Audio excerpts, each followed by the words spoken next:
ভেতরে কি বা কিভাবে আছে ওইটা জানাটা জরুরি, কিন্তু অতটা জরুরি না। যতটা জরুরি জানা হচ্ছে তার সার্কিট পারফরমেন্স কেমন সেটা জানা, কারণ আপনারা হচ্ছেন ইভেনচুয়ালি সার্কিট দিয়ে এক একটা সার্কিট বিল্ডিং ব্লক দিয়ে সার্কিটটা ডিজাইন করবেন, মানে এনমস আর পিমস এর সার্কিট ডিজাইন করবেন।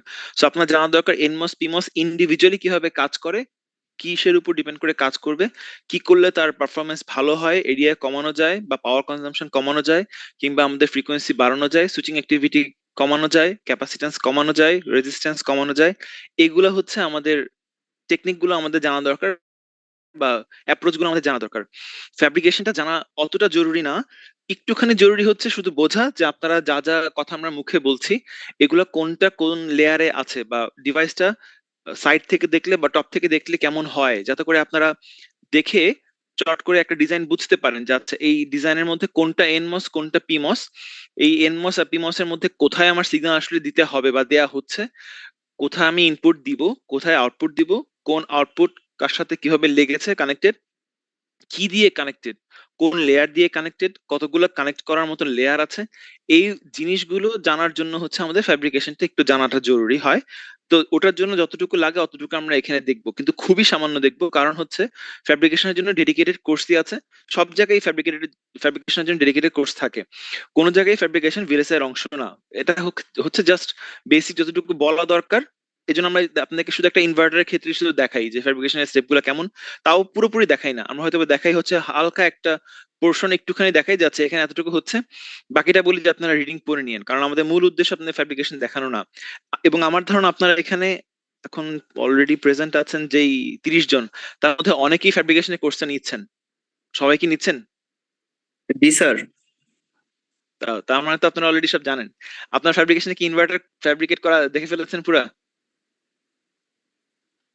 স্যার আমাদের ফ্যাব্রিকেশন কি দেখেছেন? বেসিক সিমস, হ্যাঁ সিমস ফ্যাব্রিকেশন এগুলো দেখানো হয়েছে স্যার। সিমস, ও চমৎকার।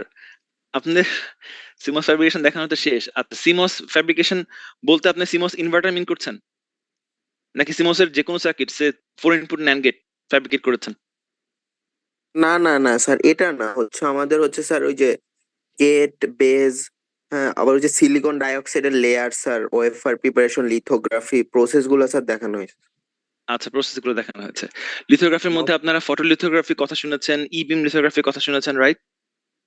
স্যার ফটো লিথোগ্রাফিটা বলছে স্যার, পজিটিভ ফটোরেজিস্ট স্যার, আচ্ছা, নেগেটিভ ফটো। আপনারা অনেক জিনিস অলরেডি জানেন, এই যে আপনি তো ভালো বলছেন, পজিটিভ ফটোরেজিস্টের কথা বলেছেন, নেগেটিভ ফটোরেজিস্টের কথা বলছেন, আপনারা মাস্ক ডিজাইন করেছেন। আমাদের জি ইনফ্যাক্ট স্যার। ভিএলএসআই ইঞ্জিনিয়ারদের একটা কাজ হচ্ছে মাস্ক ডিজাইন করা, মানে আপনার ডিজাইনের উপর ডিপেন্ড করে আপনারা মাস্ক ডিজাইন করবেন। মাস্ক ডিজাইনের মেইন উদ্দেশ্য হচ্ছে, মাস্ক শব্দ থেকে বুঝতে পারছেন যে কোনো কিছু মাস্কিং করা মানে হচ্ছে ঢেকে রাখা। তো যেই এরিয়াটা আমার এক্সপোজ করতে হবে, মানে বেসড অন দ্য ফটোরেজিস্ট, আমার ফটোরেজিস্ট পজিটিভ না নেগেটিভ এটার উপর ডিপেন্ড করে আমরা কখনো কখনো পার্টিকুলার কোনো একটা জায়গা ঢাকার চেষ্টা করব, অথবা কোনো কোনো একটা জায়গা আমি খুলে রাখার চেষ্টা করব। সম্পূর্ণ সারফেস আমি একত্রে খুলেও রাখছি না, ঢেকেও রাখছি না।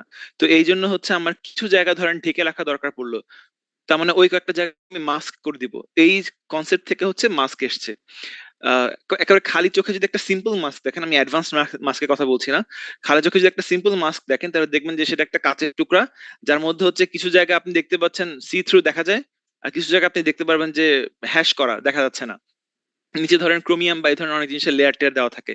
তো মাস্ক জিনিসটার মূল উদ্দেশ্যই হচ্ছে যে আমরা ইভেন্চুয়ালি আজকে আমরা ফটো লিথোগ্রাফি দেখবো। তো তো ফটো লিথোগ্রাফিটা করা হয় হচ্ছে ফটো দিয়ে। ফটো মানে হচ্ছে আমরা আলটিমেটলি আলট্রাভায়োলেট বা পার্টিকুলার কিছু ফ্রিকোয়েন্সির লাইট এক্সপোজার করে আমরা লিথোগ্রাফিটা করছি। এছাড়াও ইবিম লিথোগ্রাফি আছে, আরো অনেক লিথোগ্রাফি আছে যেগুলো আপনারা হয়তো পড়বেন সামনে। সেখানে ধরেন ইলেকট্রন বিম ব্যবহার করে করা হয়। তো সেটার জন্য তার উপর তার ক্যারেক্টারিস্টিক্স উপর ডিপেন্ড করে হচ্ছে কিরকম টাইপের মাস্ক লাগবে, ওই ম্যাটেরিয়ালের জন্য ওই রকম টাইপের ম্যাটেরিয়াল দিয়ে মাস্ক তৈরি করে ব্যবহার করা হয়। বাট মাস্কের মূল উদ্দেশ্যই হচ্ছে এখন আমার যেই জায়গাটা এক্সপোজ করা দরকার সেটা আমি এক্সপোজ রাখবো, আর যেটা এক্সপোজ করা দরকার না সেই জায়গাটুকু আমরা মাস্কের ওই স্পেশাল লেয়ারের মাধ্যমে ঢেকে দেওয়ার চেষ্টা করবো। এবং যখন আপনার একটা মাস্ক রেডি হয়ে যাবে, আপনি মাস্কটাকে একটা কাঁচের টুকরার মতো ধরে নেন, ট্রান্সপারেন্ট কাঁচের টুকরা, যে জায়গাটা ঢাকা দরকার সেই জায়গাটাকে আমরা বলছি যে মাস্ক করে রেখেছি। ওইটা নিয়ে যদি আপনি কোনো একটা, ফর এক্সাম্পল কোন একটা খাতার উপরে আপনি ওটাকে রেখে উপর থেকে ধরেন, আমরা উদাহরণ হিসেবে বলছি, ভিজিবল লাইট ফেলেন, তাহলে দেখবেন যে খাতার নিচে ওই মাস্ক হয়ে যাওয়া জোনটুকু ছাড়া অন্য জোনের মধ্যে লাইট এসেছে। এটাই আমাদের উদ্দেশ্য, যে আমরা এক একটা পার্টিকুলার জোনের মধ্যে ultimately electromagnetic wave, that means ultraviolet wave পাঠাবো ফটোলিথোগ্রাফিতে, আর কিছু কিছু জোনের মধ্যে পাঠাবো না। এবং আমাদের ফটো রেজিস্ট যে ম্যাটেরিয়ালটা আছে, সেই ম্যাটেরিয়ালের একটা পার্টিকুলার ক্যারেক্টারিস্টিক্স এর উপর ডিপেন্ড করে, ধরেন পজিটিভ ফটো রেজিস্ট যখন বলছি তখন বলছি যেখানে আমাদের লাইট এক্সপোজার করা হচ্ছে সেই জোনটা হচ্ছে সফট থাকবে পজিটিভের ক্ষেত্রে, আর বাকিটুকু যেটুকু এক্সপোজ হচ্ছে না সেটা হার্ড। আমি যদি বলতে গিয়ে কোনো কিছু ভুল বা উল্টা বলি, আপনারা কিন্তু কারেক্ট করে দিন, কারণ আপনারা অলরেডি আমার চাইতে বেশি জানেন। আর নেগেটিভ ফটোরেজিস্ট হচ্ছে উল্টা, যেখানে আমরা এক্সপোজ করছি সেটা হবে হার্ড, আর যেটা হচ্ছে এক্সপোজ করছি না সেটা হচ্ছে সফট, মানে একটা একটা জাস্ট উল্টা। মোরলেস কনসেপ্টটা এরকমই। তো প্রোভাইডেড এইগুলো ব্যবহার করে আমরা দেখব যে আমাদের টপ ভিউটা কেমন হয়, আর হচ্ছে সাইড থেকে দেখলে তার কেমন হয়। কারণ আমাদের সাইড ভিউটা আসলে ইম্পর্টেন্ট। কেন সাইড ভিউটা ইম্পর্টেন্ট? বিকজ সাইড ভিউর উপর ডিপেন্ড করে আপনি বুঝতে পারবেন যে আপনার আসলে এখানে কোথায় কতটুকু ক্যাপাসিটেন্স ফর্ম করতে পারে। সাইড ভিউর উপর ডিপেন্ড করে আপনি বুঝবেন যে আচ্ছা কোন মেটাল লেয়ারের উপর দিয়ে বা কোন পলি লেয়ারের উপর দিয়ে কোন মেটাল লেয়ারটা গিয়েছে, এবং এদের মাঝখানে আপনার অক্সাইডের থিকনেস কতটুকু। বিকজ এখানে আপনারা for the time being oxide বলতে সিলিকন ডাইঅক্সাইড আমরা কনসিডার করছি ইনসুলেটর হিসাবে। তো আমাদের এখানে বুঝতে হবে যে আমাদের ইনসুলেটরের থিকনেসটা কেমন, বিকজ তার উপর ক্যাপাসিটেন্সটা ডিপেন্ড করবে। একটা লেয়ার আর আরেকটা লেয়ারের মাঝখানে যে ক্যাপাসিটেন্সটা ফর্ম করবে, আমরা সেটাকে for the time being ground cap হিসাবে বলতে পারি, অথবা আমরা ওটাকে বলতে পারি হচ্ছে আহ, যদি side wall to side wall হয় আমরা ওটাকে ল্যাটারাল ক্যাপ বলছি, সাইড ওয়াল টু গ্রাউন্ড হলে আমরা সেটাকে ফ্রিঞ্জ ক্যাপ বলছি। এরকম ক্যাপ আছে, এটা আমরা সামনে দেখবো। আজকে ক্যাপ উদ্দেশ্য না, আজকে উদ্দেশ্য হচ্ছে ফ্যাব্রিকেশন স্টেপ গুলো কেমন কেমন হয়। আর অলরেডি যেহেতু আপনারা বেশিরভাগই ফ্যাব্রিকেশনের কোর্স নিচ্ছেন বা নিয়েছেন, তো আপনারা আলটিমেটলি স্টেপ গুলো জানেন। আমরা জাস্ট বেসিক স্টেপ যেগুলো আছে সেগুলো একটা রিভিউ দিব, এবং আমাদের উদ্দেশ্য হচ্ছে তারপর সার্কিটের টপ ভিউ এর উপর ডিপেন্ড করে লেআউটটা আঁকা, মানে আমাদের লেআউটটা আঁকতে পারাটা হচ্ছে উদ্দেশ্য। আর এক্সামে আপনাদেরকে ধরেন একটা সার্কিট দেওয়া হবে, দিয়ে বলা হবে লেআউটটা আঁকেন, অথবা উল্টা কাজ করা হবে, একটা লেআউট দেওয়া হবে, বলা হবে এটা থেকে কি সার্কিট আমরা পাবো সেটা আপনারা লেখেন। তারপর লেআউট থেকে আপনাকে আরো বলা হবে যে ক্যাপাসিটেন্সটা কেমন হবে এস্টিমেট করেন। লেআউট থেকে বলা হবে রেজিস্ট্যান্স কেমন হবে এস্টিমেট করেন। বলা হবে যে কোন একটা পার্টিকুলার এনমস এর রেজিস্ট্যান্স বা পিমস এর রেজিস্ট্যান্স কোথায় বেশি, এই ধরনের প্রশ্ন আসবে।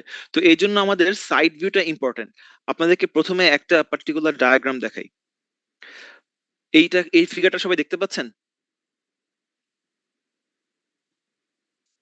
জি স্যার। আচ্ছা, আমাদের ধরে নেন আপনারা যে প্রসেসে কাজ করছেন, ফর এন এক্সাম্পল সেখানে মোট 12টা মেটালের লেয়ার আছে। এগুলো ধীরে ধীরে আপনারা সময়ের সাথে সাথে বুঝতে পারবেন যে 12টা মেটালের লেয়ার বলতে কি মিন করছি। বাট এখন জাস্ট এটা বোঝেন যে আপনাদের মোট 12টা মেটালের লেয়ার আছে। এখন একটা মেটালের লেয়ার মানে হচ্ছে আপনার মেটাল দিয়ে কানেক্ট করার মতন লেয়ার। আমাদের পুরো এই ডিভাইসের মধ্যে কিন্তু মেটালের মাত্র একটা লেয়ার নাই। ওখানে ধরে নেন ফর দ্য টাইমিং মোট 12টা লেয়ার আছে। এখন এই 12টা লেয়ার কিন্তু যখন আপনি সার্কিট ডিজাইন করবেন তখন ব্যবহার করতে পারবেন না, কারণ আপনাকে কিছু লেয়ার রেখে দিতে হবে হচ্ছে আউটার পিনে কানেকশনের জন্য। তো আপনি ধরে নেন তার জন্য আমাদের 4টা লেয়ার আমাদেরকে বাদ দিতে হলো। সো টপ মোস্ট 4টা লেয়ার যদি আপনি বাদ দেন, আপনি মেটালের মোট for an example for the timing 8টা বা 7টা লেয়ার ব্যবহার করতে পারবেন ডিজাইন পারপাসে, মানে সার্কিট ডিজাইন পারপাসে, সার্কিটকে রাউট করার জন্য, মানে একটা পয়েন্ট থেকে একটা পয়েন্টে কানেক্ট করার জন্য আপনারা যে মেটাল গুলো ব্যবহার করবেন সেখানে আমরা ফর দ্য টাইমিং ধরছি আপনারা মোট 8টা লেয়ার বা 7টা লেয়ার ব্যবহার করতে পারবেন। তো এখানে একটা সাইড ভিউ ডায়াগ্রাম দেওয়া হয়েছে। ধরেন এটা একটা এক্সরে ইমেজের মতন, এক্সরে ইমেজই বলা যায় মোটামুটি। এটার আপনাকে 7টা মেটাল লেয়ার দেখাচ্ছে, এবং আপনারা দেখতে পাচ্ছেন যে M1 M2 M3, এই M1 দ্বারা বোঝানো হয় মেটাল 1, মেটাল 2 তার উপরে, মেটাল 3 তার উপরে, মেটাল 4, মেটাল 5, মেটাল 6, মেটাল 7। এবং আপনারা মনে রাখবেন যে সাধারণত যত নিচ থেকে উপরের দিকে যায় তত আমরা চেষ্টা করি হচ্ছে এই মেটাল লেয়ার গুলোকে রাখারই মূল উদ্দেশ্য, যাতে করে যত উপরের দিকে যাব তত মেটালের থিকনেস আয়দার নিচেরটার ইকুয়াল থাকবে অথবা বাড়বে। তার মানে যত উপরের দিকে যাব আমাদের মূল উদ্দেশ্য গ্র্যাজুয়ালি তার রেজিস্ট্যান্স কমানো। তার মানে হচ্ছে M1 যে মেটাল লেয়ারটা আপনারা দেখতে পাচ্ছেন, M1 এর থেকে M7 এর থিকনেস বেশি, M1 থেকে M6 এর থিকনেস বেশি। এখন M6 এবং M7 হচ্ছে অ্যাডজাসেন্ট। সো কোনো কোনো ক্ষেত্রে M6 M7 এর থিকনেস সমানও হতে পারে, কোনো কোনো ক্ষেত্রে M6 টাতে M7 বড় হতে পারে। কিন্তু কখনোই এমন হবে না যে M6টা ছোট, M6টা বড় আর M7টা ছোট। যত উপরের দিকে যাবেন মেটাল লেয়ারের থিকনেস তত বাড়বে। এটা হচ্ছে মেটালের প্রথম কনসেপ্ট। আচ্ছা, দ্বিতীয় কনসেপ্ট হচ্ছে আপনারা যখন মেটাল গুলোকে দেখছেন এখানে, দেখেন এটা হচ্ছে প্রথম মেটাল 1 এর লেয়ার গেছে, তার উপরে এইগুলো হচ্ছে মেটাল 2 এর লেয়ার গেছে এখান দিয়ে। তার মানে মেটাল 2 হচ্ছে ধরেন এতটুকু তার হাইট বলতে পারো, আমরা 3D দেখছি তো, তার হাইট হচ্ছে এতটুকু বা তার থিকনেস হচ্ছে এতটুকু, M3 এর থিকনেস হচ্ছে এতটুকু, M4 এর থিকনেস ধরেন আপনি দেখতে পাচ্ছেন এতটুকু, M5 এর থিকনেস এতটুকু, M6 এর থিকনেস এতটুকু, আর M7 এর থিকনেস এতটুকু। এখন এই থিকনেসের পাশাপাশি আপনারা দেখতে পাচ্ছেন এখান থেকে M6 শুরু হয়েছে আর এখানে ধরেন M7 শেষ হয়েছে। এদের মাঝখানে আপনারা দেখতে পাচ্ছেন যে আরো কিছু আছে যেটা কানেক্ট করেছে। আচ্ছা, বাই দ্য ওয়ে আরেকটা জিনিস তো বলেই নাই, এই সাদা জোন গুলো হচ্ছে মেটাল, কালো জোন গুলো সিলিকন ডাইঅক্সাইড, কালো জোন গুলো হচ্ছে সিলিকন ডাইঅক্সাইড মানে ইনসুলেটর। সাদা গুলোকে আমরা এখন ধরছি বা বলতে পারি এগুলো হচ্ছে সব মেটাল, মানে এখানে কন্ডাক্ট করছে কারেন্ট। আপনারা কি ডায়াগ্রামটা দেখতে পাচ্ছেন সবাই ক্লিয়ারলি? কালো জোন গুলো হচ্ছে সিলিকন ডাইঅক্সাইড ইনসুলেটর, আমরা দেখছি সাইড থেকে, সাইড ভিউ, এটা এটা কিন্তু টপ ভিউ না, এটা সাইড ভিউ, সাইড থেকে দেখছেন আপনারা, মাঝখান দিয়ে ক্রস সেকশন কেটে আমরা একটা সাইড থেকে তাকে দেখছি। এই কালো জোনটুকু হচ্ছে সিলিকন ডাইঅক্সাইড, আর হচ্ছে এই হোয়াইট জোনটুকুকে আমরা বলছি হচ্ছে কন্ডাক্টিং মেটাল। সেটা হতে পারে অ্যালুমিনিয়াম, হতে পারে কপার, গোল্ড বা প্লাটিনাম, অনেক কিছুই হতে পারে। আপনারা ধরে নেন অ্যালুমিনিয়াম, সমস্যা নেই। তাহলে এই M6 আর M7 এর মাঝখানে যেই আরো কিছু মেটাল দিয়ে তাদেরকে কানেক্ট করা হয়েছে, এটাকে বলা হয় একটা টিয়ার। এই এক একটা মেটালের লেয়ার গুলোকে বলা হয় টিয়ার, M1, M2, M3, M4। এগুলো হচ্ছে বিভিন্ন মেটালের লেয়ার বা মেটালের টিয়ার। তো একটা মেটালের টিয়ার আর একটা মেটালের টিয়ারের মাঝখানে যেটা মেটাল হিসেবে থাকে তাদেরকে কানেক্ট করার জন্য বেসড অন নেসেসিটি, সেটাকে বলা হয় ভিয়া, VIA। তার মানে হচ্ছে এই ভিয়ার নাম হবে ভিয়া 6 আর 7 এর মাঝখানে লেগেছে, তো এটা হচ্ছে ভিয়া 6 to 7, 6 7। আর একেবারে নিচে যে মেটাল ওয়ানটা আছে, মেটাল ওয়ান, সেই মেটাল ওয়ানের সাথে তার নিচে যা যা জিনিস আছে, আইদার ডিফিউশন রিজিয়ন দেখবেন একটু পরে, অথবা পলি দেখবেন, সেখানে যে মেটাল ওয়ানের সাথে পলি বা ডিফিউশন রিজিয়নের যে কানেকশনটা হয় সেটাকে আমরা বলি হচ্ছে কন্টাক্ট দিয়ে কাটা, কানেকশন দেওয়া। সো কন্টাক্ট কাট দিয়ে আমরা কানেকশন দিব ওখানে। তার মানে মেটাল ওয়ান থেকে নিচে যা থাকে, নিচে মানে হচ্ছে আইদার আপনার ডিভাইসের ভিতরে এমবেডেড অবস্থায় যে ডোপিং রিজিয়ন গুলো থাকে, N type P type doped zone থাকে, সেখানে যে কানেকশনটা থাকছে ওখানে ওটাকে আমরা বলছি কন্টাক্ট কাট দিয়ে কানেক্ট করা। অথবা মেটাল ওয়ান যে আপনার এইটে পলি আছে, সেই পলির সাথে যে কানেকশনটা পায় ওটাকে আমরা বলছি কন্টাক্ট কাট দেয়া। আর হচ্ছে একটা থেকে অন্য মেটালের মাঝখানে যে কানেকশনটা থাকছে, সে মেটাল 1 টু মেটাল 2 অথবা মেটাল 2 টু মেটাল 3 বা মেটাল 6 টু মেটাল 7, এদের মাঝখানে যে কানেকশনটা থাকে এটাকে আমরা দেই হচ্ছে ভিয়া দিয়ে। ঠিক আছে? ইভেনচুয়ালি সবই হচ্ছে আপনার মেটাল দিয়ে কানেকশন দেওয়া, স্পেসিফিক নাম দেওয়া হচ্ছে একটা থেকে একটাকে ডিস্টিংগুইশ করার জন্য, অথবা তার শেপ বা সাইজটা কেমন হবে তার উপর ডিপেন্ড করে এই নামকরণ গুলো করা হচ্ছে। কারণ আপনাদের আপনার সামনে দেখবেন যে আমাদের কিছু ডিজাইনের রুল থাকে ফ্যাব্রিকেশনের উপর ডিপেন্ড করে, অথবা ক্যাপাসিটেন্স কমানোর জন্য বা রেজিস্ট্যান্স কমানোর জন্য, বা অথবা ফ্যাব্রিকেশনের লিমিটেশনের জন্য, অথবা ম্যানুফ্যাকচারেবিলিটির জন্য আমাদের বিভিন্ন ধরনের ডিভাইসের ফ্যাব্রিকেশনের রুল থাকে, তার উপর ডিপেন্ড করে ডিজাইনের রুল আসে, সেটাকে আমরা বলছি ডিজাইন রুল। ওটা আমরা সামনে দেখবো। তো এই ক্রস সেকশনটাকে সবাই বুঝতে পেরেছেন যে আমাদের এখানে ডিফারেন্ট ডিফারেন্ট মেটাল লেয়ার থাকে এবং একটা থাকে আরেকটার উপরে। সো আমরা ধরেন আপনি সার্কিট ডিজাইন করছেন, M1 দিয়ে কানেক্ট করেছেন, এখন দেখলেন যে দুইটা লাইন M1 দিয়ে কানেক্ট করতে গেলে ধরেন আপনার A আর B কানেক্ট করেছেন আর C আর D কানেক্ট করেছেন, দেখছেন যে A আর B কানেক্ট করে যে মেটাল ওয়ান দিয়ে কানেক্ট করলেন আর C আর D যে কানেক্ট করলেন অন্য একটা মেটাল ওয়ান দিয়ে, এদের মধ্যে কোনো কানেকশন থাকার কথা না। কিন্তু আপনি কানেকশন দিতে গিয়ে দেখছেন যে এখন একটা আরেকটার উপর দিয়ে চলেই যাচ্ছে। তার মানে হচ্ছে যদি আপনি দুটাকেই মেটাল ওয়ান দিয়ে কানেক্ট করেন, A টু B যদি মেটাল ওয়ান দিয়ে কানেক্ট করেন আর C টু D যদি আপনি মেটাল ওয়ান দিয়ে কানেক্ট করেন, তাহলে একটা একটাকে টাচ করবে, মানে ক্রস করে যাচ্ছে। ওই অবস্থায় আমরা বুঝতে পারছি যে আমরা মেটাল ওয়ান দিয়ে আর ডিজাইন করতে পারছি না, তখন আপনাকে মেটাল টু তে যেতে হবে। আরেকটা জিনিস মনে রাখবেন, আপনারা যখন একটা পার্টিকুলার ছোট সার্কিট নিয়ে কাজ করছেন, দ্যাট মিনস অ্যাপ্লিকেশন স্পেসিফিক, যখন আপনি কোনো একটা সার্কিট ডিজাইন করেন, কাস্টম সার্কিট যেটাকে বলে, আপনার উদ্দেশ্য থাকবে আপনি যত নিচের লেভেলের মেটাল দিয়ে ডিজাইন করতে পারেন তত ভালো। আপনাকে উপরের লেয়ারের মেটাল গুলো অ্যাভেলেবল রাখতে হবে যখন আপনি ব্লক লেভেলের সার্কিট ডিজাইন করবেন তার জন্য। বিকজ ব্লক লেভেলের সার্কিটের মধ্যে যখন একটা সার্কিটের সাথে অন্য সার্কিটকে আমরা কানেক্ট করব, ওটাকে বলা হয় রাউটিং। ওইখানে আমাদের রাউটিং রিসোর্স রাখতে হয়, মেটাল লেয়ার রাখতে হয়, যাতে করে আমরা একটার সাথে একটা কানেক্ট করতে পারি।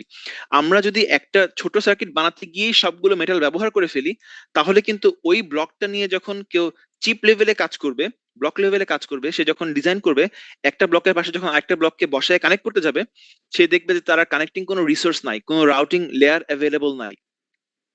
আমার এই কথাগুলো হয়তো বা এখন বুঝতে ডিফিকাল্ট মনে হচ্ছে, জাস্ট শুনে যান, আপনারা সামনে এগুলোর ফিগার দেখবেন অথবা ভিএলএসআই টু নিলে এটা আরো ডিপলি দেখবেন যে ডায়াগ্রাম গুলো কেমন হয়, তখন বুঝতে পারবেন যে আচ্ছা এই জন্য আমার রিসোর্স সবসময় চেষ্টা করা হয় যত লোয়ার লেভেলের মেটাল দিয়ে আপনারা সার্কিট ডিজাইন করতে পারবেন তত ভালো, আর হায়ার লেভেলের মেটাল লেয়ার গুলোকে আপনারা অ্যাভেলেবল রেখে দিবেন যাতে করে আপনারা ব্লক লেভেলের যখন সার্কিট ডিজাইন করবেন, দ্যাট মিনস একটা ব্লকের সাথে একটা ব্লক, একটা মাইক্রোপ্রসেসরের সাথে অন্য একটা, সে একটা একটা ক্যাশ মেমোরিকে কানেক্ট করছেন বা এই ধরনের কোনো কিছুকে কানেক্ট করছেন, তখন আপনার কানেকশনের জন্য বা অন্যান্য মডিউল গুলোকে কানেক্ট করার জন্য যেই মেটাল লেয়ার গুলোকে আপনার অ্যাভেলেবল রাখতে হয় সেগুলো হবে হচ্ছে হায়ার লেভেলের metal layer.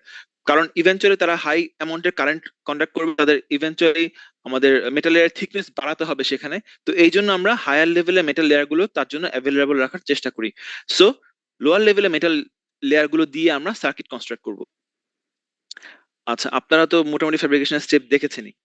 By the way, এই ফিগারটা আমি কি মোটামুটি বোঝাতে পেরেছি? আপনারা কি কারো কোনো কনফিউশন থাকলে করতে পারেন।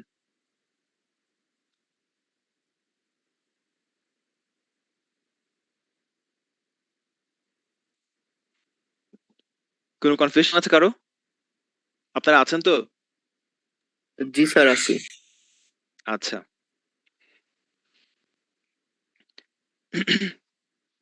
আচ্ছা, এই যে ফিগারটা, এটা কি সাইড ভিউ না টপ ভিউ? Side view. হ্যাঁ, লেখা দেখে বুঝতে পারছেন এটা একটা ইনভার্টারের ক্রস সেকশন আমরা নিচ্ছি। আচ্ছা, আমাদের উদ্দেশ্য ইনভার্টার ডিজাইন করা, ফ্যাব্রিকেট করবো আমরা এখানে, তার মানে আমাদের লাগবে হচ্ছে একটা সিমস, ডেফিনেটলি একটা স্ট্যাটিক সিমস ইনভার্টারের কথা বলছি। আমাদের উদ্দেশ্য হচ্ছে একটা এনমস লাগবে, একটা পিমস লাগবে। এখন আপনারা যখন এনমস তৈরি করছেন, এনমস এর নাম হচ্ছে, আমরা বুঝতে পারছি সেখানে এন প্লাস জোন থাকছে, সো এন প্লাস জোন থাকবে, এন প্লাস জোন থাকবে, আর তার বডিটা হচ্ছে পি টাইপ ম্যাটেরিয়াল দিয়ে তৈরি করতে হবে। প্রোভাইডেড আপনার ওই একই জায়গায় আমাদের লাগবে একটা, যেহেতু স্ট্যাটিক সিমস বলছি, সো আমাদের লাগবে একটা পিমস। তো পিমস এর জন্য আমরা বুঝতে পারছি আমাদের পি টাইপ ম্যাটেরিয়াল লাগবে, পি প্লাস এবং পি প্লাস, এবং এর মাঝখানে আমরা চ্যানেল ফর্ম করব যেটা হবে একটা এন টাইপ ম্যাটেরিয়ালের মধ্যে। এটা হচ্ছে কনসেপ্ট। এখন এটা ডিফারেন্ট ওয়েতে করা যায়। ডিফারেন্ট ওয়েতে মানে হচ্ছে যে আমরা যদি চাই, আমরা চাইলে, আপনারা এখানে এনওয়েল শব্দটা দেখেছেন এবং আপনারা অলরেডি ফ্যাব্রিকেশন এনওয়েলের কথা শুনেছেন। আমি যদি চাই, আমি কিন্তু এখানে পিওয়েল এবং এনওয়েল দুইটাকে পাশাপাশি রেখেও সার্কিট ডিজাইন করতে পারতাম, কোনো সমস্যা নাই, এভাবে ডিজাইন হচ্ছে এখন। কিন্তু আমাদের এই বইতে যেহেতু শুধু এনুয়াল দিয়ে করেছে, আমি আপনাকে, এখন আমরা শুধু এনুয়াল এর এই কনসেপ্ট দিয়ে দেখছি। তার মানে হচ্ছে, এবং আপনারা যখন ল্যাবেও কাজ করবেন আপনারা ধরে নেবেন যে আপনারা যেই ব্ল্যাক স্ক্রিনের মধ্যে সার্কিটটা ডিজাইন করবেন ভার্চুওসোতে, তখন আপনারা ওই ব্ল্যাক স্ক্রিনটাকে ধরবেন যে ব্ল্যাক স্ক্রিনটা পুরোটাই হচ্ছে একটা সিলিকনের সারফেস যার মধ্যে অলরেডি পি টাইপ ম্যাটেরিয়াল দেওয়া আছে, মানে ওটা একটা পি টাইপের সাবস্ট্রেট, আপনারা ধরে নিয়ে কাজ শুরু করবেন। তো এখানে আমরা ওই ক্রস সেকশনটা দেখছি, আমার এই পয়েন্ট থেকে শুরু করে যে নিচে সাদা বক্স, এই পুরোটা হচ্ছে সিলিকনের একটা সাবস্ট্রেট ছিল যেটার মধ্যে আমরা পি টাইপ ডোপিং করেছি, হালকা পি টাইপ ডোপিং করেছি, এটাকে পি টাইপ সাবস্ট্রেট বলছি। এবং তার মধ্যে এই গ্রিন জোন দুটা হচ্ছে এন টাইপ ম্যাটেরিয়াল দেওয়া, আর এই হ্যাশ টাইপের এটা হচ্ছে একটা ছোট এন টাইপের জোন ক্রিয়েট করা হয়েছে যেটাকে আমরা এন ওয়েল বলছি, এবং তার মধ্যে আমরা পি প্লাস ডোপিং করছি যাতে করে একটা পিমস এখানে তৈরি করতে পারি। আমি আবারও বলছি, আমি একটু দ্রুত যাচ্ছি এই সব জোনে, কারণ হচ্ছে আমি ধরে নিচ্ছি আপনারা ফ্যাব্রিকেশনে এই জিনিসগুলো অলরেডি পড়েছেন, বা এটা খুব একটা ইম্পর্টেন্ট না আমাদের জন্য, এই জন্য যতটুকু দ্রুত যাওয়া যায় যাওয়ার চেষ্টা করছে। এরপরও যদি কারো কাছে মনে হয় যে অনেক কনফিউজিং, বুঝতে পারছি না, তাহলে কিন্তু আমাকে মাঝখানে থামায় প্রশ্ন করেন, কোনো সমস্যা নাই। আচ্ছা, এর উপরে এন প্লাস আর এন প্লাস এর উপরে আপনারা দেখতে পাচ্ছেন যে যত ডট জোন গুলো আছে, এই যে ডটেড জোন, অথবা এখান দিয়ে যে ডটেড জোন আছে, এই মাঝখানে ডটেড জোন, অথবা এখানকার সেই ডটেড জোন, অথবা এই ডটেড জোন, এগুলো হচ্ছে ইনসুলেটর, যেটাকে আমরা পাশে লিখে রেখেছি সিলিকন ডাইঅক্সাইডের ইনসুলেটর ব্যবহার করা হচ্ছে। মাঝখানে যেই রেড কালারের আপনারা ইয়ে করা, হ্যাচ করা আছে, এটাকে আমরা বলছি পলিসিলিকন। আর পলিসিলিকনের বাইরে আপনারা যে ব্লু কালারের হ্যাচ করা জোন দেখতে পাচ্ছেন, এটাকে বলা হচ্ছে আমাদের মেটালের জোন, ফার্স্ট মেটাল, সেটাকে বলা হচ্ছে মেটাল ওয়ান। এবং এখানে আপনারা দেখতে পাচ্ছেন যে এই এন আর এই পি ইভেন্চুয়ালি মেটালের কন্ট্যাক্টে এসছে, কিন্তু এই পাশের এই মেটাল আর ওই পাশের এই মেটালের মাঝখানে কিন্তু আপনারা কোনো কানেকশন দেখতে পাচ্ছেন না। তার মানে এই মেটালের আর এই মেটালের মাঝখানে কোনো কন্টিনিউটি নাই, কিন্তু এই পুরোটার মধ্যে কন্টিনিউটি আছে। আবার এই পাশের সাথে এই পাশে কোনো কন্টিনিউটি নাই, তার মানে হচ্ছে এখানে যদি কোনো সিগন্যাল দেন সেটা এখানে আসবে না, কিন্তু এই পুরোটা জায়গায় একই সিগন্যাল থাকবে বিকজ এই পুরোটা একই মেটাল। আবার মাঝখানে সিলিকন ডাইঅক্সাইডের ইনসুলেশন আছে, তারপর আবার ও পাশে গিয়ে আপনি আবার মেটাল পেয়েছেন, সো ওখানে কোনো কানেকশন, যেটা আমরা গ্রাউন্ড দিচ্ছি, তার জন্য এখানে কোনো কানেকশন আলটিমেটলি ওই একই সিগন্যাল আসবে না। তার মানে এখানে গ্রাউন্ড দেওয়া যাচ্ছে, এখানে একটা ডিফারেন্ট সিগন্যাল দেওয়া যাচ্ছে, এবং এই 3 নাম্বার জোনে এখানে আপনি ভিডিডি দিতে পারছেন মেটালের মধ্যে। আর আমাদের এই মেটাল যেখানে গিয়ে কোন একটা পার্টিকুলার এই ডোপ জোনের সাথে কানেকশন পাচ্ছে, মেটাল যেখানে গিয়ে কানেকশন পাচ্ছে, সেখানে এক ধরনের আপনার ডোপিং এর উপর ডিপেন্ড করে এক ধরনের ডায়োড ফর্ম করবে। ডায়োড ফর্ম করবে কি জন্য?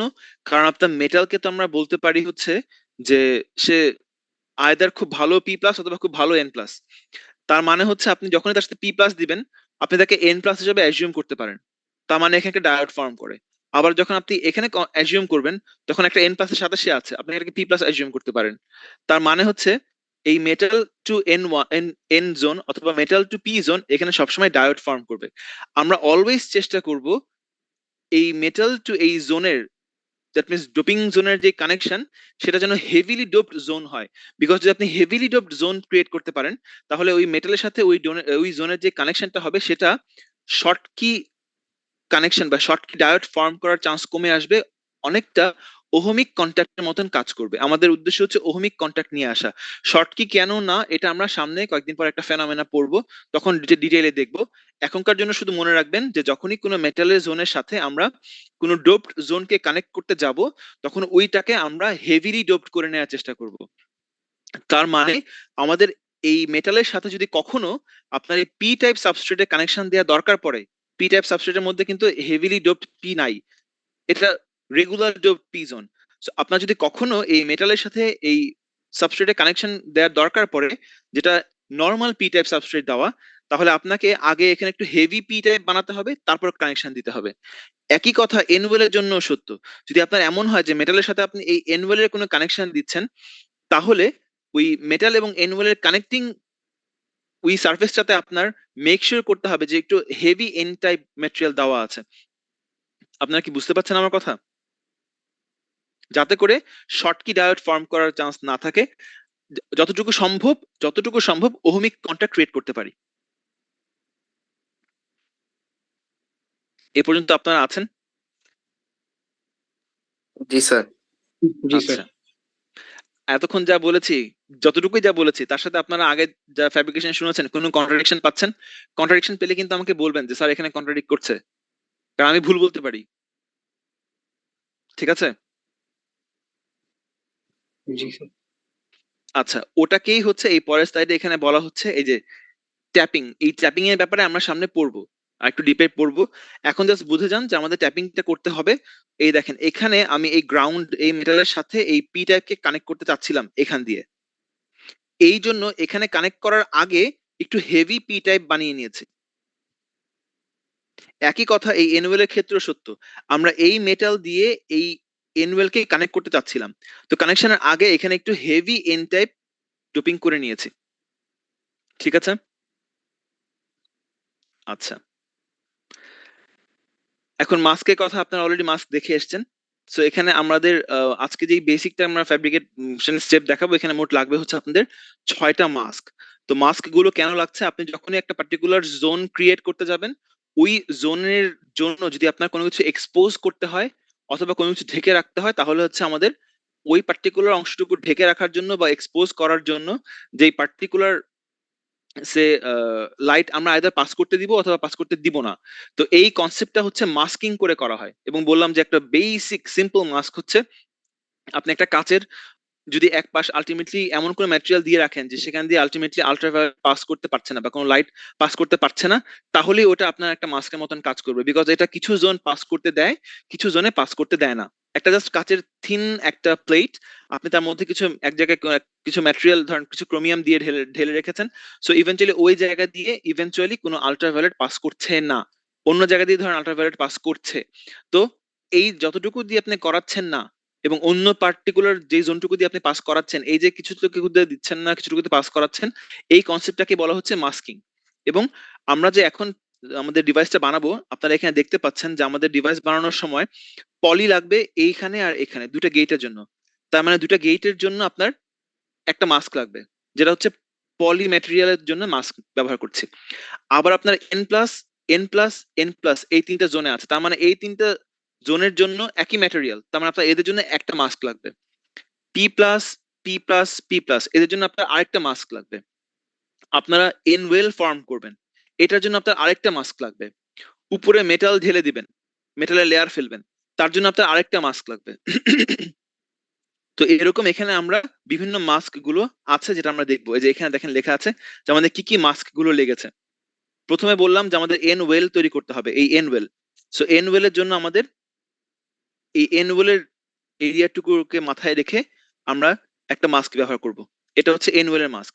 তারপর পলি হচ্ছে এভাবে কন্ট্যাক্ট যাবে, এটা আপনারা এখন দেখতে পাচ্ছেন টপ ভিউ, যেটা এখানে আছে সাইড ভিউ, মানে হচ্ছে পলি এখান দিয়ে আপনাদের ল্যাপটপের বা পিসি মনিটরের স্ক্রিন ভেদ করে ভেতরে গিয়ে আবার ঘুরে এখান দিয়ে এসছে, ওটাই টপ ভিউ হচ্ছে এটা। সো এই পলির জন্য একটা মাস্ক লাগবে, প্রোভাইডেড আপনার n+n+ আর এই গ্রিন n+, এই তিনটা n+ এর জন্য আপনাদের এরকম একটা মাস্ক লাগবে।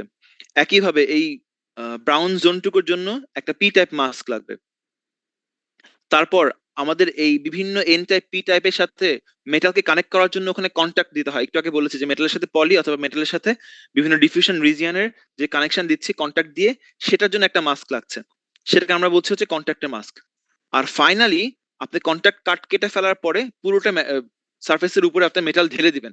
সে অ্যালুমিনিয়ামের ইয়ে অবস্থায় তাকে লিকুইড অবস্থায় আপনি তাকে ঢেলে দিলেন ফর এন এক্সাম্পল। তো সেটার জন্য আপনার যেই মাস্কটা ব্যবহার করবেন আমরা বলছি হচ্ছে মেটালের। ঠিক আছে, এভাবে আপনি মেফোর তার উপরে ধীরে ধীরে করতে থাকবেন এবং সেটা সাইড দিয়ে আমরা একটু আগে দেখলাম। তো এরকম আমাদের কাছে এই মুহূর্তে 6টা মাস্ক আছে। এখন বাই দ্য ওয়ে এই সব ফ্যাব্রিকেশন করা হয়, আপনারা অলরেডি নাম শুনে আসছেন। আমরা ক্লিন রুমের কথা বলি, আর ক্লিন রুম কতটা ক্লিন সেটা কোন ইউনিট দিয়ে মাপা হয় বলেন তো?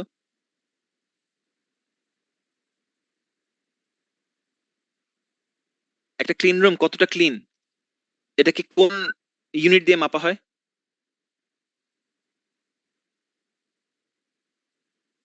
আপনারা আছেন?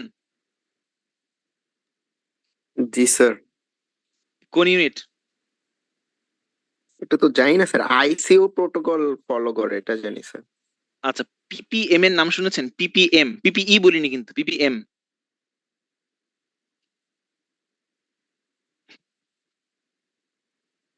পিপিএম, পার্টস পার মিলিয়ন, নাম শুনেছেন? ও জি স্যার। এই তো শুনেছেন তো। বলেন পিপিএম কি?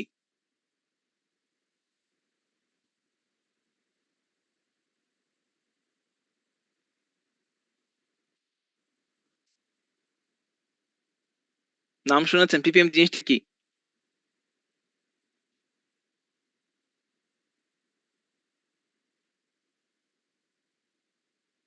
কেউ বলতে পারছেন না পিপিএম জিনিসটা কি?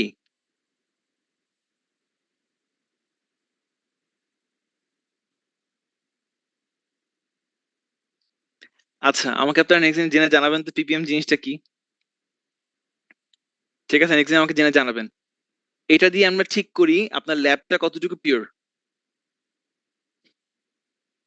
ঠিক আছে, নেক্সট দিন আমাকে জানাবেন দয়া করে যে পিপিএম জিনিসটা কি।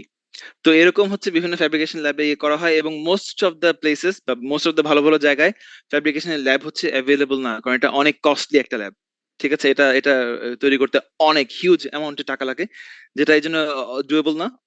ভিএলএসআই ল্যাব মোটামুটি সব জায়গায় আছে, মানে থিওরিটিক্যাল কাজ করার জন্য, বাট একেবারে প্র্যাকটিক্যালি ফ্যাব্রিকেট করার জন্য ল্যাব অতটা অ্যাভেলেবল নাই পুরো ওয়ার্ল্ড ওয়াইড, খুব কম জায়গাতেই আছে। এবং এই জন্য মোস্ট অফ দ্য টাইম বড় বড় বিভিন্ন কোম্পানিও তাদের নিজস্ব সবসময় ল্যাব থাকে না। মানে যত বড় বড় কোম্পানির নাম বলা যায়, আমি নাম মেনশন করছি না, যত বড় বড় কোম্পানির নাম বলা যায় তাদের সবারই কিন্তু নিজস্ব ল্যাব নাই। অনেকেই হচ্ছে ওই আউটসোর্সিং করতে হয়, অন্য কারো কাছ থেকে হচ্ছে ফ্যাব্রিকেট করায় আনতে হয়। এটা অবভিয়াসলি একটু রিস্কি, বিকজ আপনি আপনার ডিজাইন বাইরে এক্সপোজ করছেন যতটুকু, তারপরেও তারা সার্কিট হিডেন রাখে, ব্ল্যাক বক্স আকারে ডিজাইনটা দেয়, বাট স্টিল রিস্কি। মানে হচ্ছে ব্যাক ক্যালকুলেশন করে ইয়ে করে ফেলা যায়, ডিজাইন বের করে ফেলা যায়। তো এই জন্য হচ্ছে নিজেদের ল্যাব থাকতে পারলে ভালো হয়, কিন্তু এটা এতটা ডুয়েবল না, অনেক কস্টলি একটা প্রসেস এবং অনেক কস্টলি একটা ব্যাপার এই ল্যাবগুলো। তো এই জন্য সবারই এই ল্যাব ল্যাব অ্যাভেলেবল না, এবং এই জন্য অনেক সময় ইন্টার কান্ট্রি, দ্যাট মিনস এক কান্ট্রির কোন একটা কোম্পানিকে অন্য কান্ট্রি থেকেও ফ্যাব্রিকেট করায় আনতে হয়। এবং বিশেষ করে বাইরে যত ইউনিভার্সিটি আছে সবারই বেশিরভাগ সময় ল্যাব থাকে না। তো দেখা যায় যে ইউনিভার্সিটিতে যেসব স্টুডেন্টরা কাজ করছে, বিশেষ করে অ্যানালগ বিএসএ তাদেরকে ফ্যাব্রিকেট করতেই হয়, যেসব ডিজাইন তারা করে সার্কিট, তো ওগুলো ফ্যাব্রিকেট করাতে হয়। তো ওগুলো দেখা যায় যে তাদের ফ্যাব্রিকেট করায় অন্য জায়গা থেকে আনায় কাজ করতে করতে অনেক ডিলে হয়ে যায়। মানে একটা সার্কিট ডিজাইন করার পরে ফ্যাব্রিকেট করায় ওইটা আনতে আনতে দেখা যায় যে প্রায় 4 থেকে 5 মাস লেগে যায়। আর একটা ছোট আইসি ফ্যাব্রিকেট করা ইন্ডিভিজুয়ালি অনেক কস্টলি, কারণ পুরোটা প্রসেস অনেক কস্টলি প্রসেস। তো এই জন্য সাধারণত ম্যাস হারে ফ্যাব্রিকেট করতে হয়। কারণ ম্যাস হারে আপনার একটা করতে যে খরচ, আপনার মোটামুটি ম্যাসিভ হারে ফ্যাব্রিকেট করতে, ওই একই ডিজাইন একই সার্কিট ডিজাইন করে ফেলার পর ফ্যাব্রিকেট করতে খুব বেশি খরচ বাড়ে না। তো এই জন্য হচ্ছে যত বেশি করতে পারবেন তত আপনার ইভেন্চুয়ালি মাথা পিছু খরচ কমে আসবে। তো ওই দিক থেকে ম্যাস হারে হচ্ছে ফ্যাব্রিকেট করতে পারলে সুবিধা। আচ্ছা, তো প্রথম স্টেপ আমরা, বাই দ্য ওয়ে আপনারা সবাই কষ্ট করে একটু লগ আউট করে আবার ঢোকেন।